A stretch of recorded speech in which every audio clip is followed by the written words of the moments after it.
Commander Daniel Harris stood at the viewing window of Earth Defense Fleet headquarters, watching the alien ships hover in high orbit. Their sleek, purple-hulled vessels always made Earth's best ships look like children's toys. 5 years had passed since first contact, but the sight still filled him with a mix of wonder and worry. He rubbed his tired eyes, remembering the day the Galactic Council's representatives first arrived.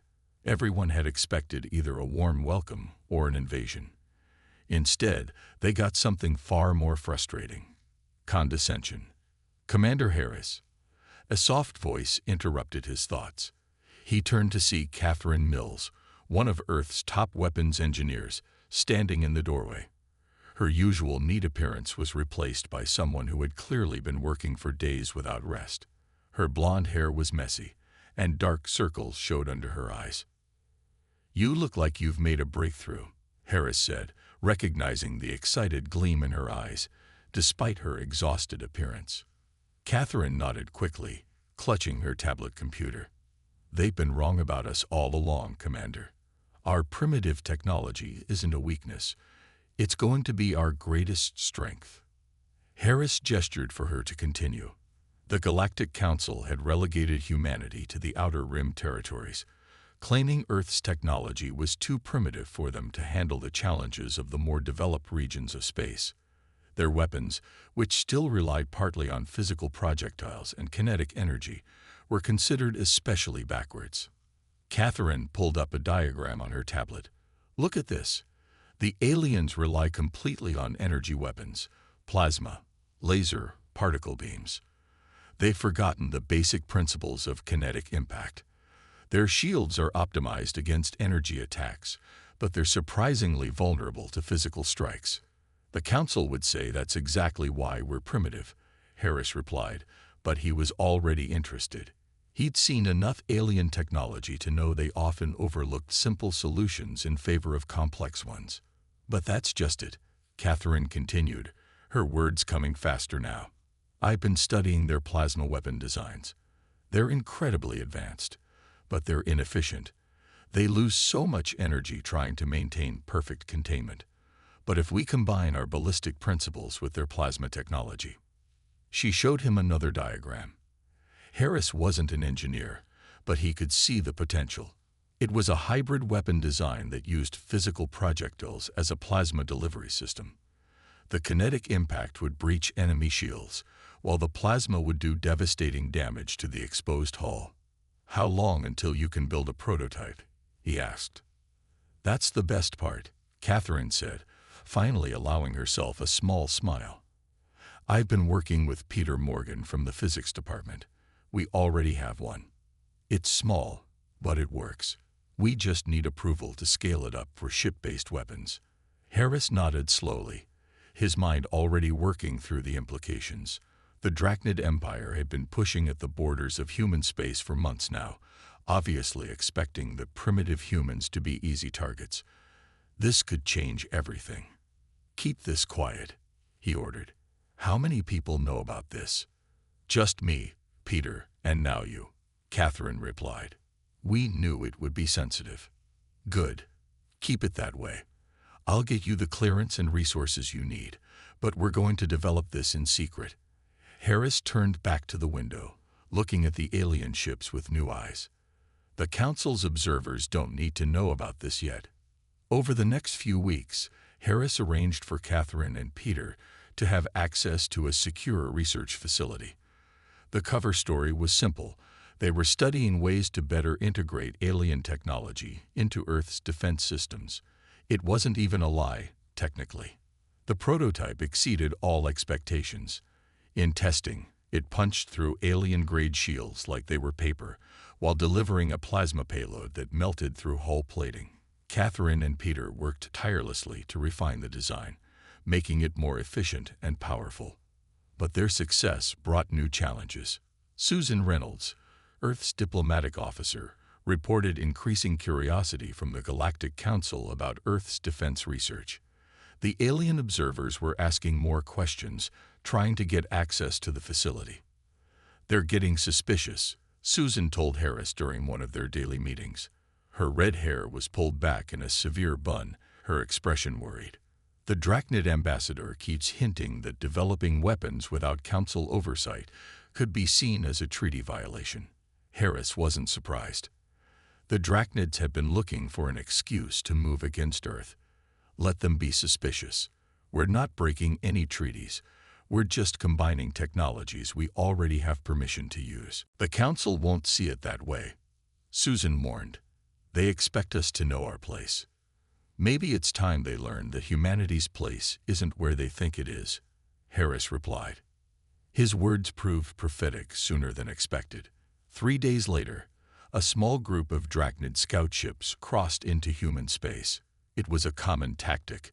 They would probe Earth's defenses, retreat before anything serious happened, then report back about humanity's military response. But this time, Harris was ready. He deployed 2 ships equipped with the new hybrid weapons, under orders to defend themselves if attacked, but not to fire first. The Drachnids, confident in their superior technology, took the bait. The battle lasted less than 5 minutes. The Drachnid ships opened fire, expecting their shields to easily handle any response from the primitive human vessels. Instead, their shields collapsed under the impact of the hybrid weapons, and their hulls were breached by the plasma payload. 2 ships were destroyed outright, while the third managed to retreat badly damaged. The response was immediate. The Galactic Council demanded an explanation for how their observers' ships had been so easily defeated. The Drachnid Empire's ambassador threatened war, but Harris noticed something interesting. The other alien races' representatives seemed more curious than angry. In his office that evening, Harris met with Catherine and Peter to discuss next steps. The secret was out now, at least partially, and they needed to be ready for what would come next. "How quickly can we outfit the rest of the fleet?" he asked. Catherine consulted her tablet. "With the resources we have now, maybe 2 months for basic implementation. But we've barely scratched the surface of what's possible with this technology. Given more time and support, we could develop even more effective versions." Peter nodded in agreement. "The principles we've discovered could be applied to other systems too, not just weapons, shields, engines, communications. We've been so focused on copying alien technology that we never stopped to think about how to improve it." Harris looked out his window again, where the alien ships still hung in orbit. But now, instead of feeling small in their presence, he felt a surge of pride. Humanity might be younger than the other spacefaring races, their technology might be less advanced in some ways, but they had something the aliens had forgotten: the ability to think differently, to combine old and new in unexpected ways. The console on his desk chimed with an urgent message. The Drachnid Empire was mobilizing its fleet. They weren't going to accept this humiliation quietly. But for the first time since first contact, Harris wasn't worried about Earth's chances. "Keep working," he told Catherine and Peter. "I have a feeling we're going to need everything you can develop. The galaxy is about to learn that primitive doesn't mean what they think it means." As he watched them leave, Harris thought about how quickly things had changed. 5 years of being looked down upon by the Galactic Council, treated like children who needed to be supervised and controlled. But now, humanity had found its edge, not in copying advanced alien technology, but in combining it with their own primitive solutions in ways the aliens had never imagined. The real test was coming, and Harris knew it would be brutal. But humanity was ready to show the galaxy that sometimes the oldest principles, combined with new ideas, could change everything. Catherine Mills hadn't left the laboratory in 3 days. Empty coffee cups littered her workstation, and the hum of testing equipment filled the air. Next to her, Peter Morgan adjusted settings on their latest prototype, his hands steady despite their exhaustion. "Try it now," Peter said, stepping back from the weapon mount. Catherine initiated the firing sequence. The hybrid weapon hummed to life, combining their primitive railgun technology with advanced alien plasma systems. On the testing range, the target, built to the same specifications as Drachnid ship armor, waited. The weapon fired. A specially designed projectile, wreathed in contained plasma, struck the target. The kinetic impact shattered the shield, while the plasma burst melted through the armor plate like it was butter. Even better than the last test, Peter said, checking the readings. The plasma containment held perfectly this time. Before Catherine could respond, Commander Harris entered the lab. His uniform was crisp as always, but new worry lines creased his face. Please tell me you have good news. The Drachnids have moved 3 fleet groups to our border. Catherine gestured to the test results on her screen. We've solved the containment problem. The new designs are ready for ship installation. But, she hesitated. But what? Harris asked. We found something else while working on the weapons. She pulled up a different set of diagrams. The principles we're using, they can be applied to defensive systems too. Peter, show him. Peter brought up a holographic display of their new shield design. The aliens use pure energy shields, but we've developed a hybrid system that combines energy barriers with physical armor plates suspended in a plasma field. When hit by enemy weapons, the physical plates absorb and disperse the impact while the plasma field prevents heat damage. Harris studied the display. How effective is it? In simulations, it's 3 times stronger than standard alien shields against energy weapons, and 5 times stronger against kinetic impacts. Catherine couldn't keep the pride from her voice. We can start retrofitting ships with both systems within a week. Do it, Harris ordered, starting with the border patrol ships. We'll need. An alarm blared through the facility. Red emergency lights began flashing. Harris's communicator buzzed. Commander, Susan Reynolds's voice was tense. The Galactic Council's observers are demanding immediate access to this facility. They say they have evidence we're developing forbidden weapons technology. Stall them, Harris commanded. I'm on my way. Catherine, Peter, secure everything. Download the critical data to isolated systems and wipe the main computers. As Harris hurried to meet the alien observers, Catherine and Peter rushed to protect their work. They had known this moment might come, and they were prepared. The alien observers, led by a tall, blue-skinned Centaurian, were waiting in the facility's main conference room. Susan Reynolds stood with them, maintaining a diplomatic smile despite the tension. Commander Harris, the Centaurian said, its translator making its voice sound metallic. Our sensors detect weapons testing that exceeds the technological limitations placed on Earth by the Council. Harris kept his face neutral. We are simply working to better integrate our existing technologies with approved alien systems. Nothing more. Then you will not object to a full inspection, the Centaurian stated. It wasn't a question. Of course not, Harris replied smoothly. Though, as per our treaties, we require 24 hours notice for any inspection of military facilities. The Centaurian's eyes narrowed. This is not a routine inspection. We have authority to. An urgent message interrupted them. The Drachnid Empire had just attacked 3 human colony worlds simultaneously. Harris didn't hesitate. I apologize, but this meeting will have to wait. We are now in a state of emergency. He turned to Susan. Please escort our guests back to their ships. All military facilities are now under lockdown as per wartime protocols. The observers protested, but Earth's treaties were clear. During active military engagements, they had to leave secure facilities. As soon as they were gone, Harris rushed to the command center. Reports were coming in from the colony worlds. The Drachnids had expected an easy victory, but the patrol ships equipped with the new hybrid weapons were holding their own. Status report, Harris demanded. Colony defenses are holding, an officer reported. The Drachnids weren't expecting the new weapons. 2 of their ships have already been destroyed, 3 more heavily damaged. They're pulling back to regroup. Catherine and Peter arrived at the command center, carrying secure data tablets. Commander, Catherine said, we need to talk about the next phase. In a private briefing room, they showed him their latest work. The hybrid technology can be adapted for offensive ships too, Peter explained. Not just weapons and shields, but entire vessel designs. We can build ships that combine physical armor with energy fields in ways the aliens never considered. Catherine continued, "The aliens think technology has to be either physical or energy-based. They never tried to combine both. That's why they've hit a development plateau. They're stuck in their ways of thinking." Harris studied their designs.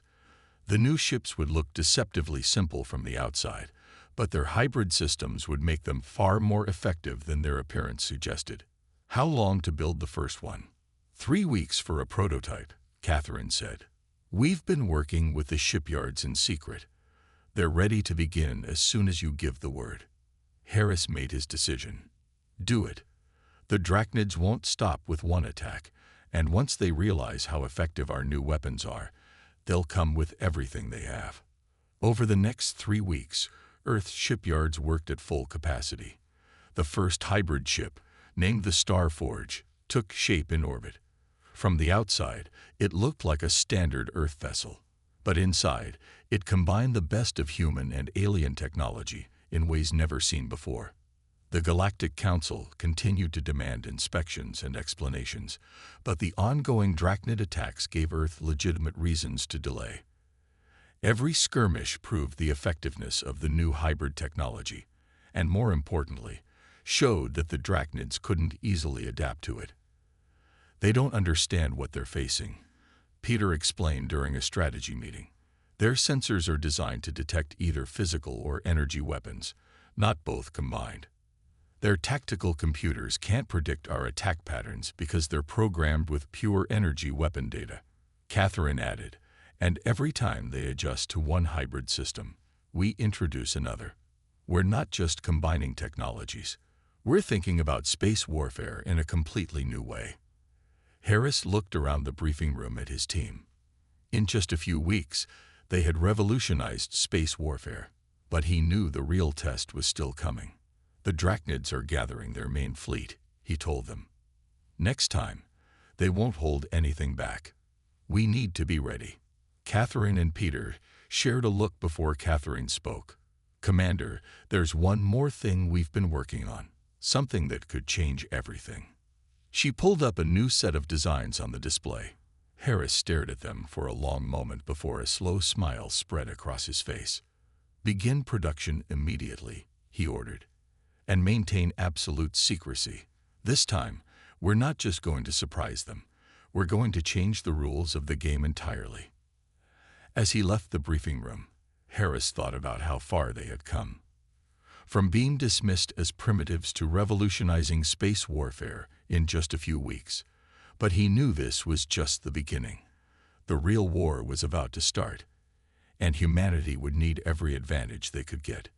The future of Earth would depend not just on their new technology, but on their ability to keep thinking differently, to keep combining old and new in ways the aliens never expected. The galaxy was about to learn that sometimes the most dangerous species weren't the most advanced. They were the ones who never stopped innovating. The Drachnid war fleet filled the view screen of the Starforge's bridge. Commander Harris had never seen so many alien ships in one place. Their purple hulls gleamed against the darkness of space, stretching as far as the eye could see. "Count," he asked quietly. 317 capital ships, his sensor officer reported, plus support vessels. "They've committed their entire main fleet, sir."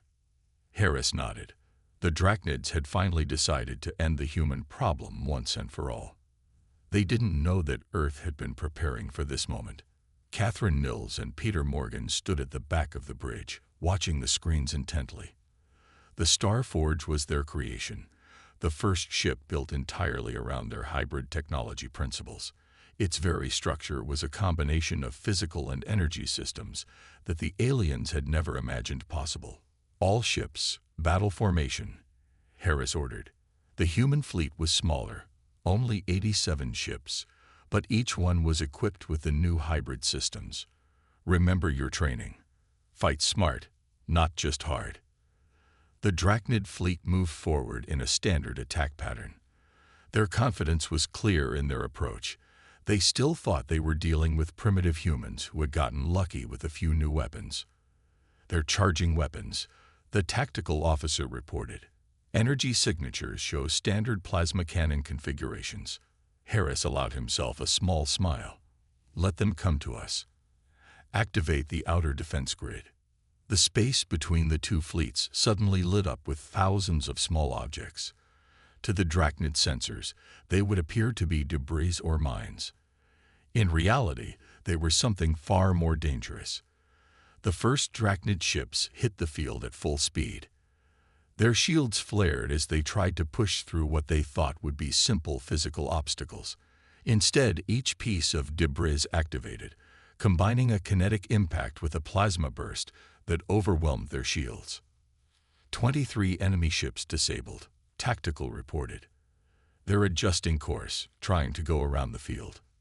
Phase 2, Harris ordered. Catherine stepped forward, entering commands into her console. The debris field began to move, guided by tiny engines and linked energy fields. It wasn't just a barrier, it was a weapon that could think and adapt. The Drachnid fleet scattered, their perfect formation breaking apart as they tried to deal with a defense system that didn't behave like anything they had encountered before. But this was just the beginning. Launch fighters, Harris commanded. From the hangars of the human ships came a new type of spacecraft. They were small and looked simple, but like everything else humanity had developed recently, they were far more than they appeared.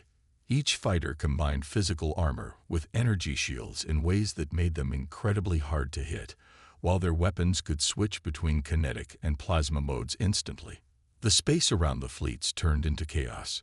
Drachnid ships fired powerful energy weapons that should have destroyed the smaller human fighters easily. Instead, the hybrid shields absorbed or deflected the attacks, while the fighters darted in to deliver devastating blows to the larger ships' vulnerable points. "Sir," Susan Reynolds called from her communication station, "we're getting signals from the Galactic Council. They're demanding we cease hostilities immediately." "Tell them this is a defensive action against Drachnid aggression," Harris replied, "and remind them that they chose not to intervene when the Drachnids attacked our colonies." The battle continued to unfold. The Drachnids tried to adjust their tactics, but they were fighting against an enemy that didn't follow the normal rules of space combat. Every time they thought they had figured out how to counter one human technology, they would encounter another that worked in a completely different way. "Enemy fleet is down by 30%, Tactical reported. They're starting to withdraw." But Harris knew it wasn't over yet. Watch for their final gambit. The Drachnids never retreat without leaving a surprise. He was right. As the main fleet pulled back, sensors detected a massive energy buildup in their rear lines.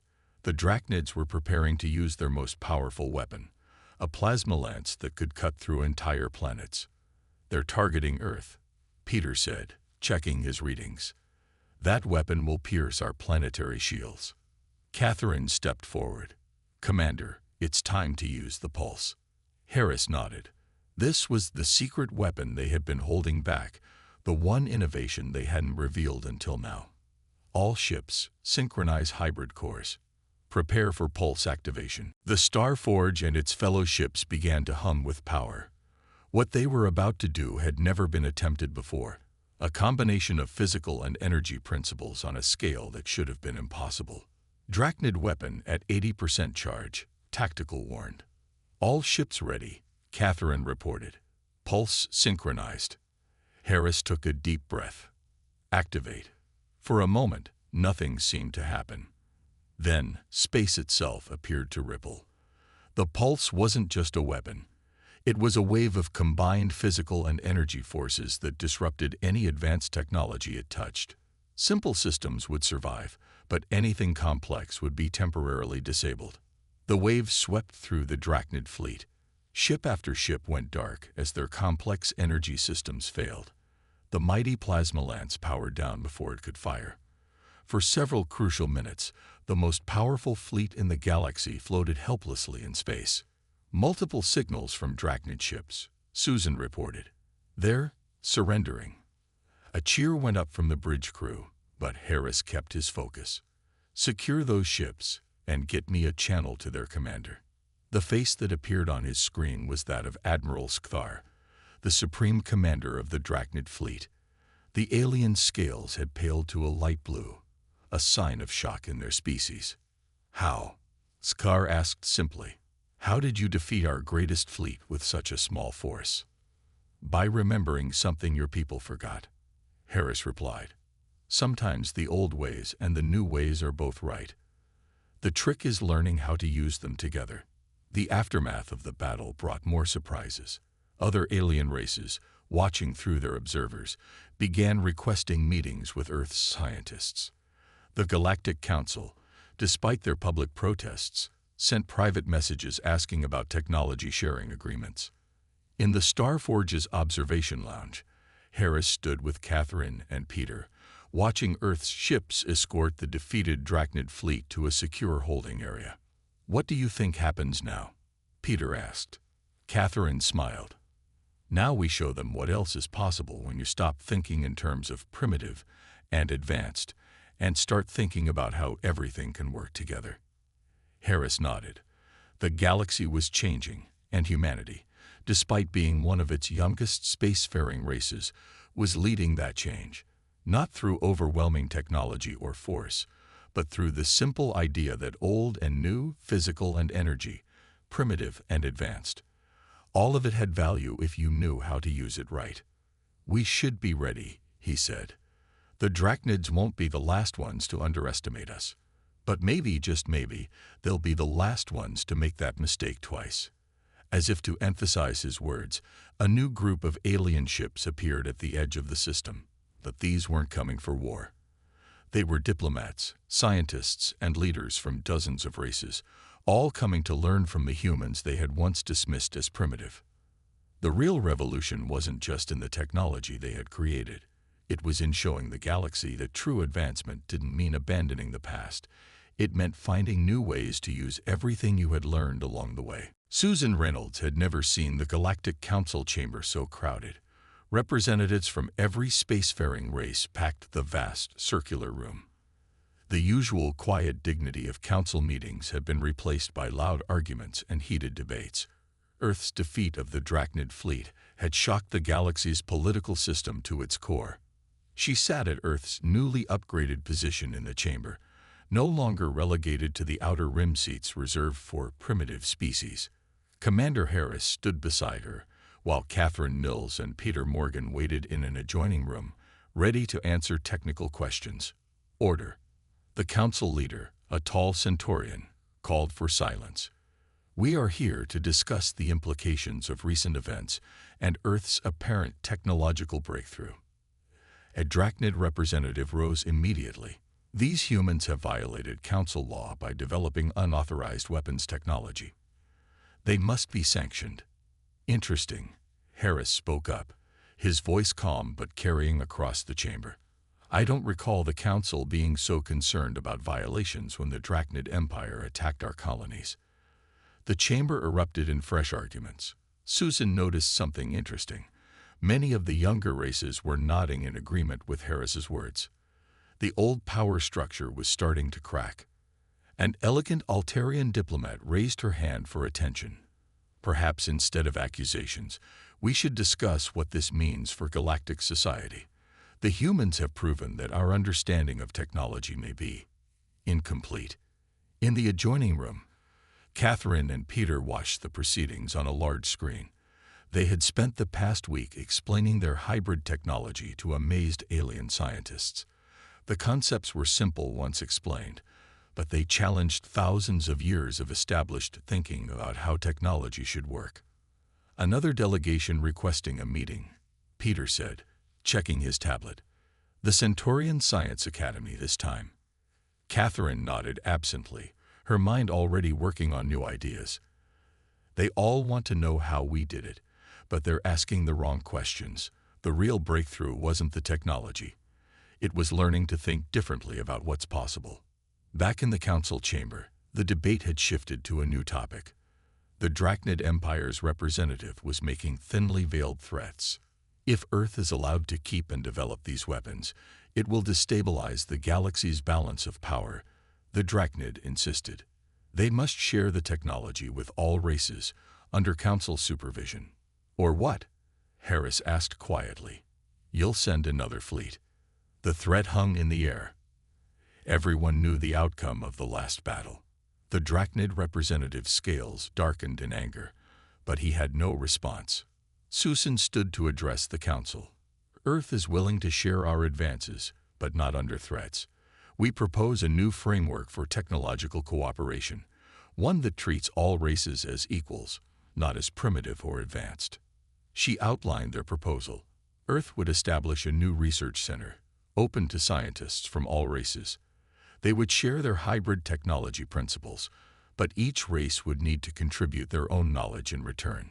"The goal isn't to make everyone use the same technology," she explained. "It's to learn from each other and find new ways to combine different approaches." The council chamber buzzed with discussion. It was a radical proposal. The old system of technological hierarchy had maintained political stability for thousands of years. But that stability had also led to stagnation. A young Proximan scientist spoke up from the observer section. "My people support this proposal. We've reviewed the human hybrid principles. They're not just about weapons. They could revolutionize medicine, energy production, space travel." More voices joined in support. The younger races especially saw an opportunity to break free from the traditional power structure that had kept them subordinate to the older civilizations. The Drachnid representative made one last attempt to maintain control. "And if we refuse?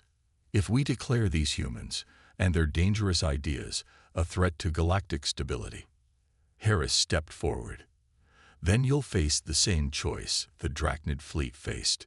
You can either adapt to change, or you can be left behind by it." In the silence that followed, Susan noticed something remarkable. The older races' representatives were quietly talking among themselves. Their expressions worried. They were starting to realize that the galaxy had changed forever. The old hierarchy of primitive and advanced races no longer made sense. Catherine and Peter were called into the chamber to explain the technical aspects of their proposal. They had prepared carefully for this moment. "The principles are actually quite simple," Catherine began. "Every race has developed different approaches to science and technology. Instead of declaring some methods primitive and others advanced, we should look at how they can work together." Peter displayed a hologram showing their latest project. "This is a medical scanner that combines Alterian energy sensing, Proximan quantum scanning, and human physical diagnostic principles. It's more effective than any single system alone." The demonstration had a powerful effect. Even the most skeptical council members could see the potential. It wasn't just about military power anymore. It was about opening up entirely new possibilities for development.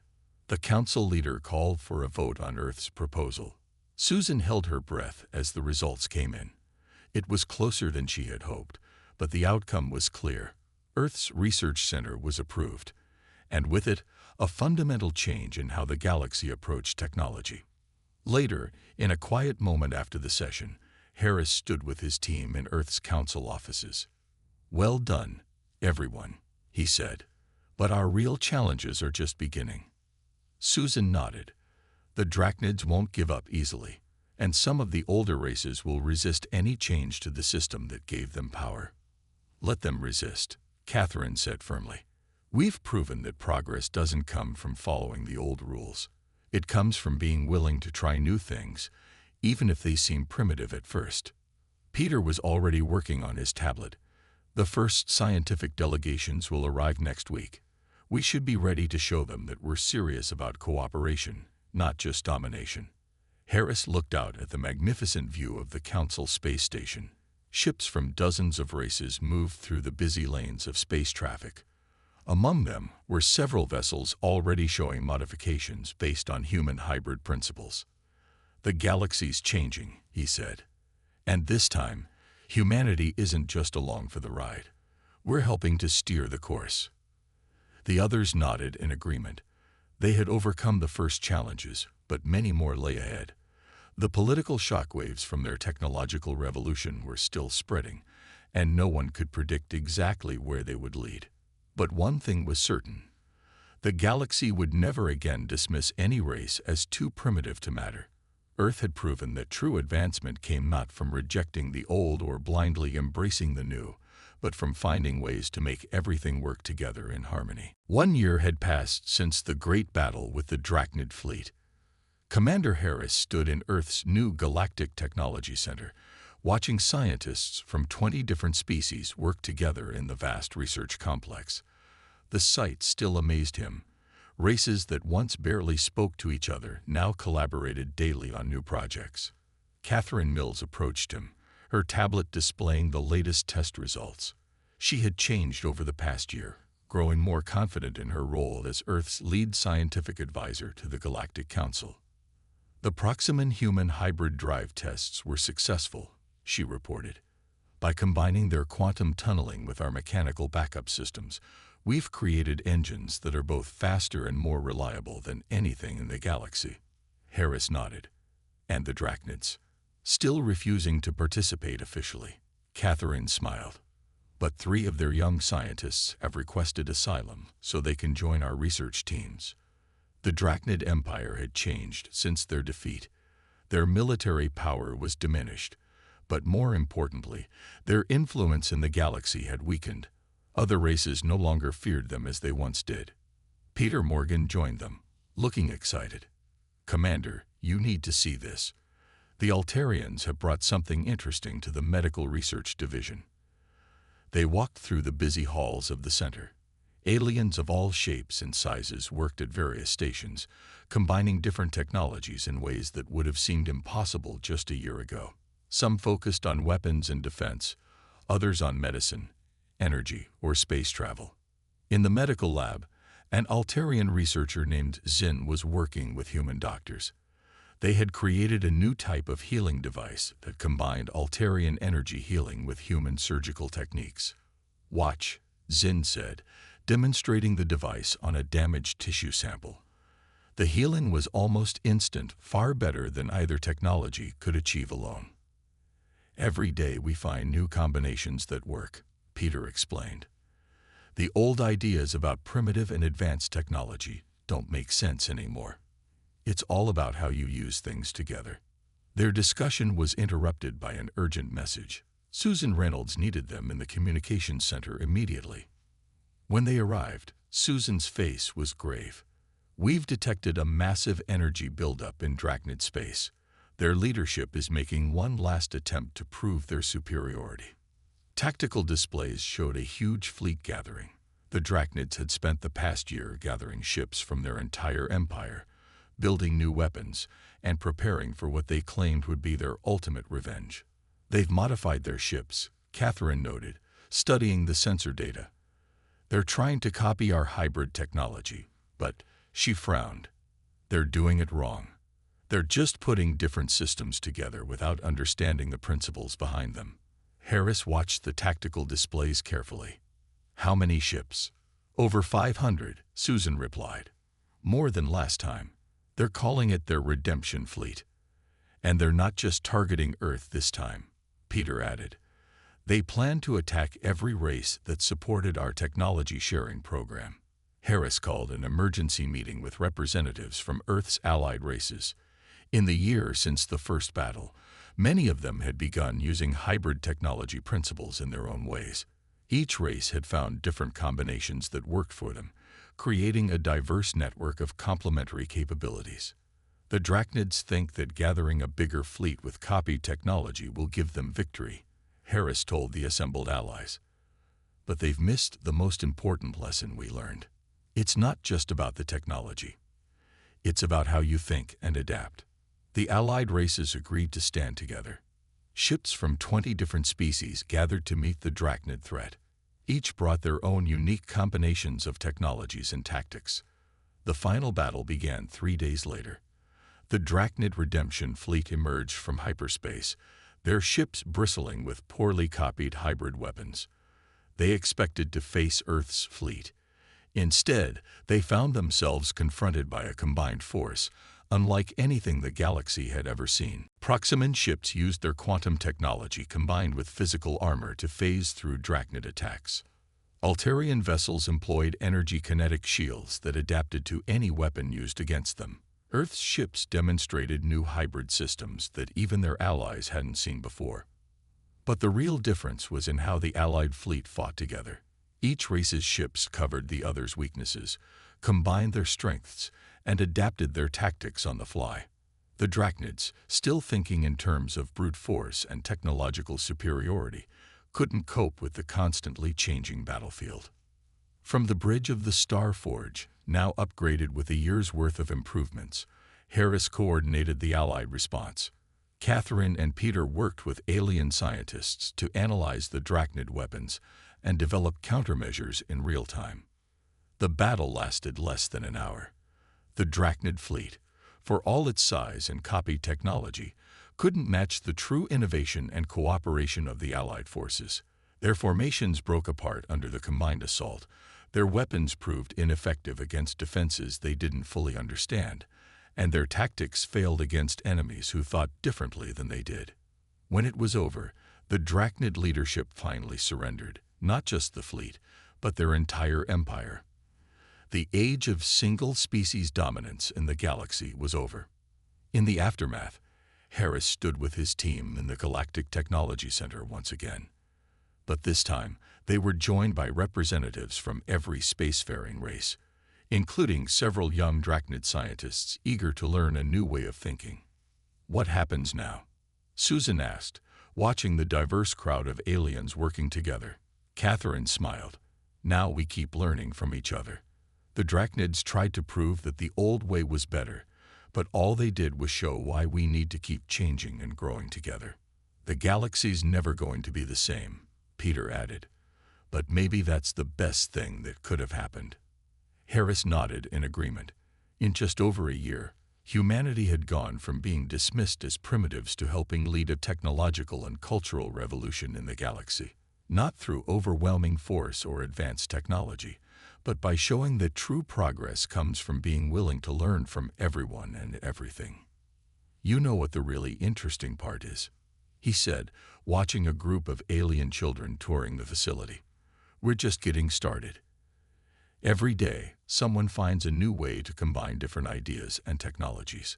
The possibilities are endless." The others nodded, understanding what he meant.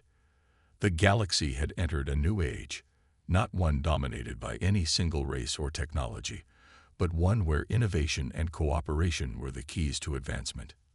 As if to emphasize his point, alarms began sounding throughout the center. But these weren't warning alarms.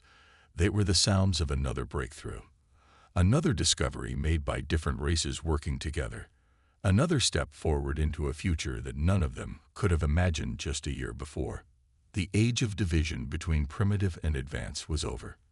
The galaxy had learned that true progress comes not from looking down on others, but from looking forward together, combining the wisdom of the past with the possibilities of the future. And somewhere out in the vast expanse of space, other young races were just beginning their journey to the stars, ready to add their own unique perspectives to the ever-growing tapestry of galactic civilization.